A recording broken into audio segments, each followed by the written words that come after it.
rallying for their right to rally. Free Palestine! Free Palestine! Pro-Palestine protesters crowded the Supreme Court, which is considering making an order prohibiting their planned march across one of Sydney's most famous landmarks on Sunday. This is what we've called an unstoppable tide of humanity that is going to descend and take back our bridge for this Sunday. The order would not make the assembly unlawful, but it would deprive protesters of legal immunity from certain offences like blocking traffic and pedestrians.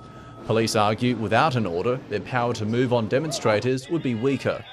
The officer who refused the protest application told the court he was worried about crowd crush at Lang Park, where the rally is set to begin. He said the current terrorism threat level of probable was also a concern. There's a lot of hostility in the community at the moment.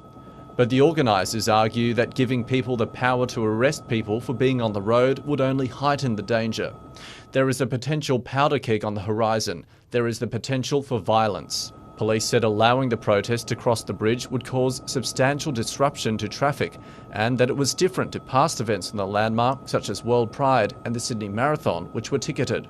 This is an unprecedented event in scale and nature and location. So many people turned up to the hearing that it had to be moved to a larger courtroom. Even there, some members of the public sat on the floor, while about 80 waited in the corridor.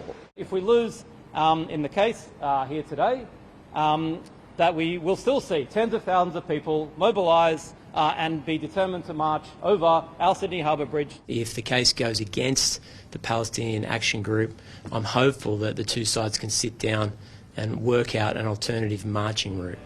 Justice Belinda Rigg's decision is expected at 10 o'clock tomorrow morning. Alexander Lewis, ABC News, Sydney.